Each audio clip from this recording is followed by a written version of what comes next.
What I tell you about beautiful, I don't mean me, I'm talking about that right there. Again, we're not in the Rockies yet, we're awful close to them.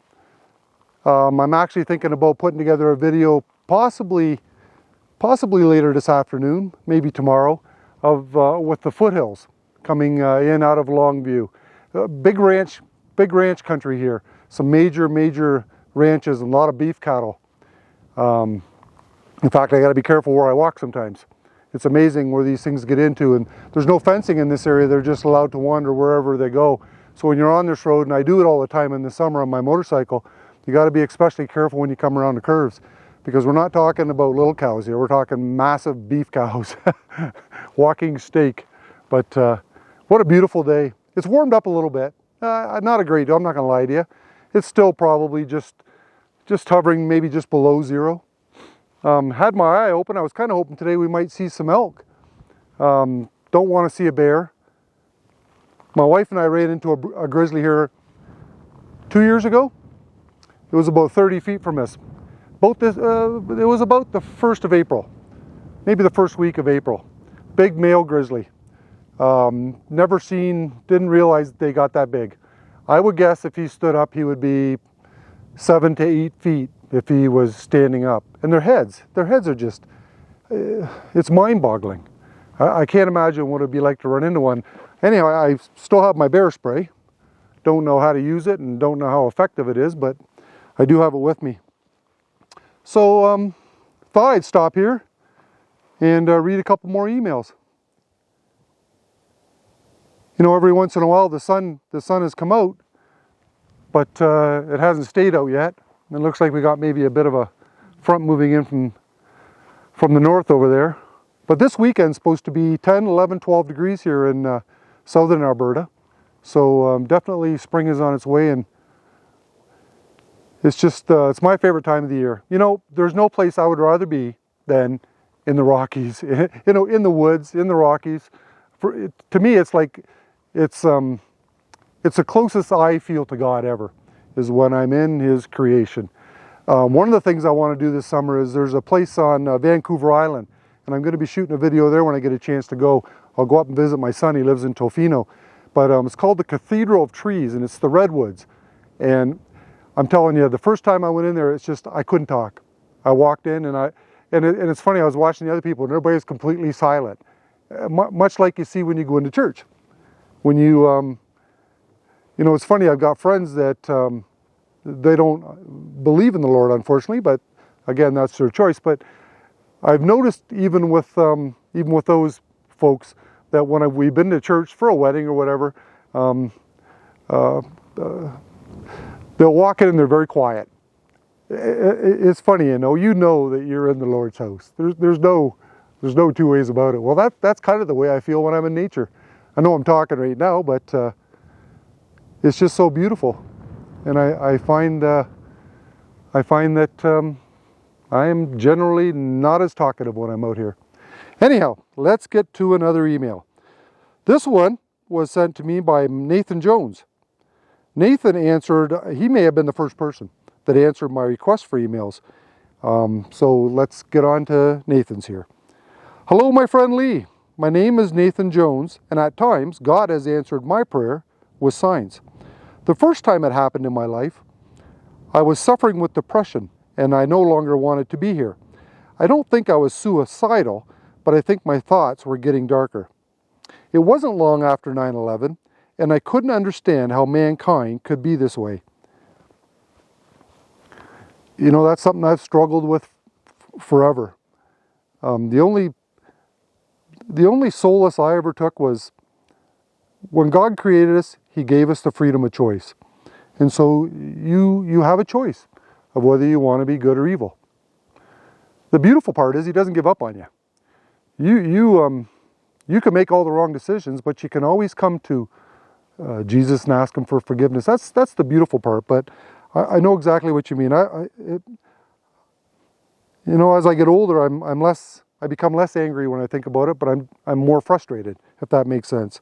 But I too find it so hard to believe that people, how they can treat each other, especially when all we all want is just for our families to be happy, to put food on the table, to watch our grandchildren go, to love our wives, to love our husbands. Anyhow, I'm rambling. One day it was really bad, so I decided to pray to God. I had a feeling of God, and deep down I knew there was a God, but I had a moment when I was in doubt. So I prayed full of tears. I said, God, please show me a sign. Anything. Maybe 20 magpies all together in a row. Anything that you are here. Because if you don't exist, then what's the point of it all? What's the point of life without hope? Hope that there is good in the end. I got up and decided to go for a walk, up into town, then on the bus. I had to walk through an alleyway to get to the main road, to cross over to get to the bus stop. As I was walking through, before I got to the end, there was no traffic. It was completely silent. I thought, that's odd. This is the main road going into town in Birmingham. I looked up and there was a small man, sitting in the bus stop, swinging his legs. They didn't even touch the floor, and he was waving. I thought someone must be behind me, so I turned and looked, then looked back to him again, and he was still waving and smiling at me. I got to the bus stop, and he came over to me and said, hello, are you okay? This is for you. And he smiled at me and gave me this piece of paper that was like really light brown, and all the writing was in purple. He smiled and said, it's a great day for living, isn't it? Then he tapped me on my chest, by my heart, 3 times, and crossed over the road. I opened up the paper he'd handed me, and it was about God, and inside was the Lord's Prayer. It was amazing, because he obviously hadn't even been waiting for the bus. The next time I was down again, I lost my granddad, and things were going bad at work. I was really low, and I always talk to God with my inside voice. I don't always pray with my hands and out loud, and I wasn't sure if he could hear me.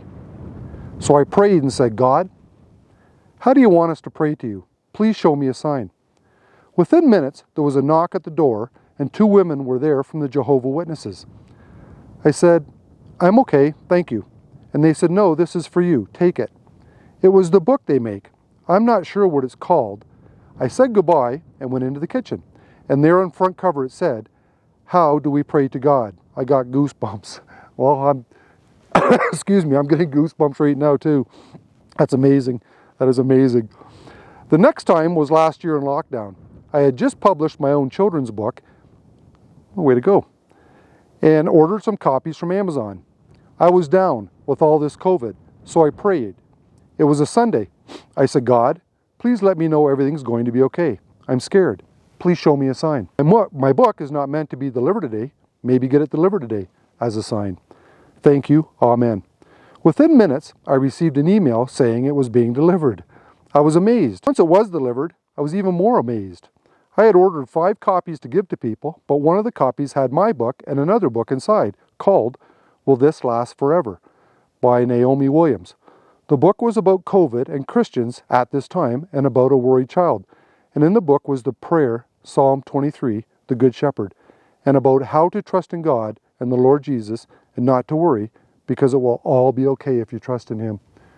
That is amazing, Nathan. What an experience. Well, I hope you are well, my friend, and I hope these stories help you and other people during bad times. I know there is a God, but I'm still scared that I'm not good enough for Him. I have had doubts with Jesus because of all the different things I read.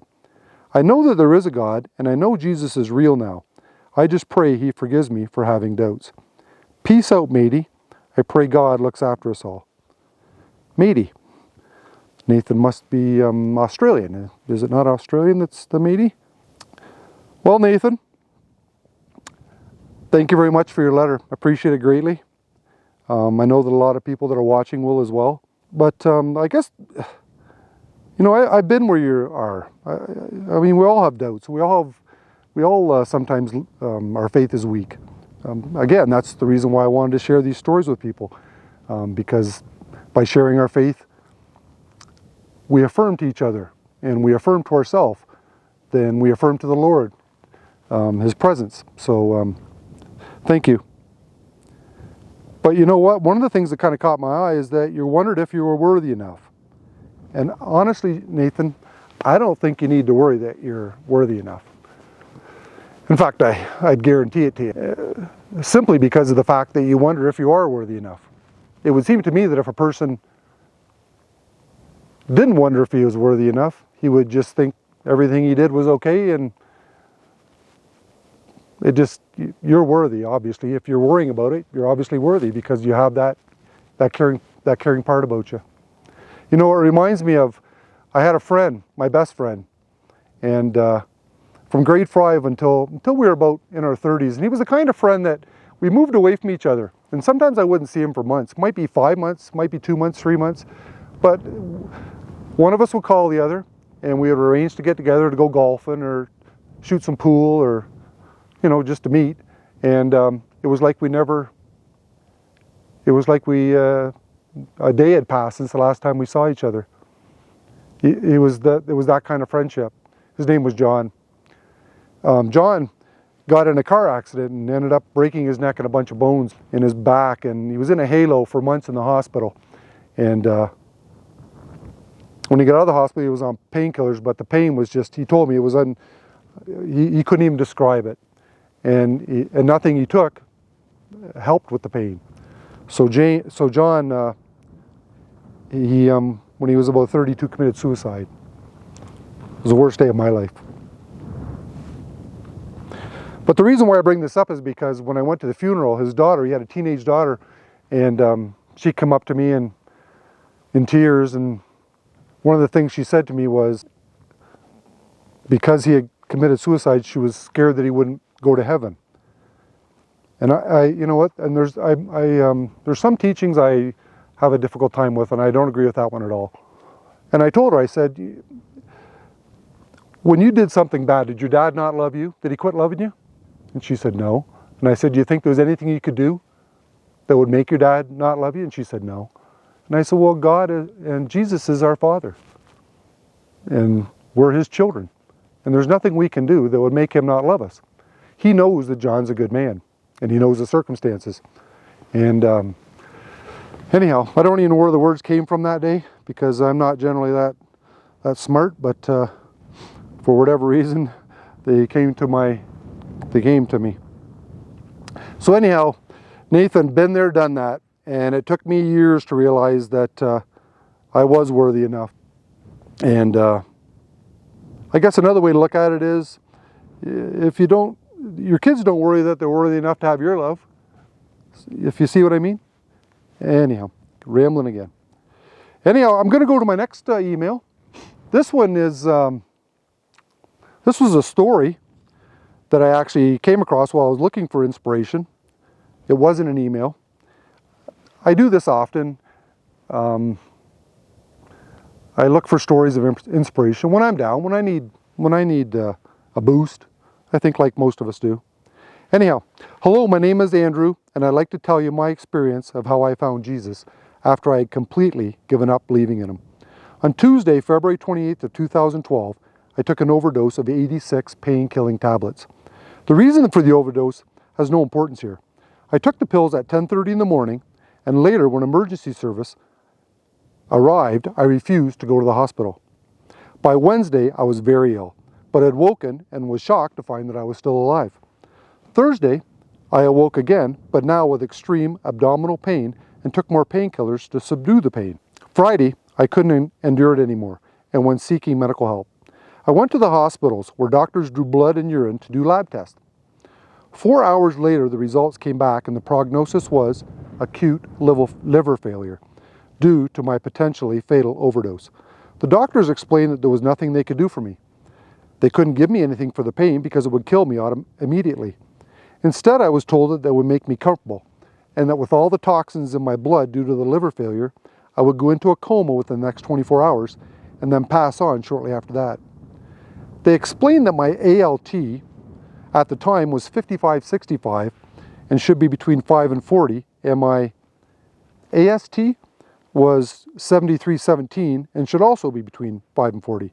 They said they were initially going to admit me to intensive care, but decided to send me to a medical ward so as not to waste a bed in the intensive care unit. Well, you must have been bad. I was admitted in extreme pain, and they started an immediate IV of saline solution with vitamins to start flushing my liver. I had by this time accepted my fate, as after all, this had been my goal on Tuesday morning. Now though, for the first time in my life, I was staring death in the eyes, and there was absolutely nothing that money or anybody could do for me. I prayed to God, who I felt was obviously very disappointed in me and likely would not want to hear from me. I asked for His forgiveness and asked for one last favor, and that was to be relieved from my pain. My prayer was instantly answered, and I felt this wave rush over my body and the pain was gone. I then relaxed and said, Jesus, I am ready. You can take me now. And I fell asleep. What happened next was exceptional. I went to a place outside of my body. There was no light, no noise. I was suspended and at total extreme peace. No thoughts, no hot or cold, no light or dark, just heavenly peace. It was the best feeling I have ever experienced. I was awoken by the staff at 4 a.m. in the morning, totally disoriented, but still without pain. It was Saturday, the 3rd of March, and my blood was again drawn for testing and sent to the lab. Within 12 hours of the previous results, just one second, heard something that I wasn't too crazy to hear, but maybe I'm hearing things. Within 12 hours of my previous results, my AST had come down to 2111 and my ALT to 3023. Medically, this meant that somehow I now had a fully functional liver, which was busy removing the toxins in my blood. And it must have been doing so during the night for the toxin levels to have dropped by half in 12 hours. If my liver was suffering due to the damage, the toxin levels would have kept climbing and put me in the coma my doctors had predicted. I was in and out of comatose sleep on Saturday and Sunday and do not remember much. Monday, they did more tests. Please bear in mind, I should have been dead by then. The ALT and AST levels were still dropping. On Tuesday, 1 week later, after my blood had been taken for testing again, the AST and ALT were still down, and I was discharged on Wednesday morning and told I could go home, but needed to come back for blood test again on Thursday. On Thursday, my AST and ALT were still a little high, but I was now totally out of danger of dying. God is a living God and does answer prayer. He also makes miracles. As I have been blessed and given a second chance, I am a walking miracle. And if you know of someone who is in a similar predicament, please pass this on and pray for them. It is very powerful, and if God is with us, who can be against us? Well, that's a beautiful story. So here's a man who gave up on himself and God, and yet later came to find out that God never gave up on him, and never will. And I think that's, like I say, the beauty of asking the Lord for forgiveness and putting your life in His hands, because He promised us that He will never give up on us, no matter how disappointed you or I may think that He is in us. Well, I got to be honest with you, it is chilly. The wind has picked up a little bit, and it's a little colder than it was when I first come out here. I hope you enjoyed today's emails. I also hope, and if you don't mind my asking you, I also would ask and hope that if you've had an experience, it doesn't have to be a miracle, it doesn't have to be some grandiose story, but if you've had an experience where your faith has seen you through and see you through some tough times, to overcome some tough times, or if you've prayed and received an answer to that prayer and you would like to share that, please. I know how you feel, and I know how I feel when I hear these stories, and we're all the same. We're all the same. And to be able to share them stories with other people and for them to be able to draw strength from it, I think is pretty fantastic. You got some people coming around a hill up about not a half mile, but 300 yards down there. But please send in your email. I promise that if you want me to use your name, I will. If you don't want me to use your name, I won't. But I'll read them in one of my videos. So far, because I've just started doing this, I think on the first video, I got about 7 responses, and then since then I think I got another 5 or 6.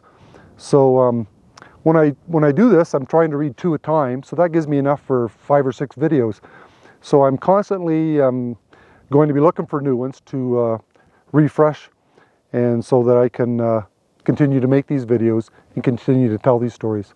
So please, if you would like to share something, my name is Lee. All you have to do is look for the email address. It's at the end of my video in the description. It is therockymountainview@gmail.com. That's one word, no capital letters, therockymountainview@gmail.com. Or you can also send it to, long word again, no capitals, rockymountaingrace@gmail.com. Anyhow, thank you very much. Have a great day. May God bless you. And I'll pan around so you can take a little look at what I've got going on here. Take care.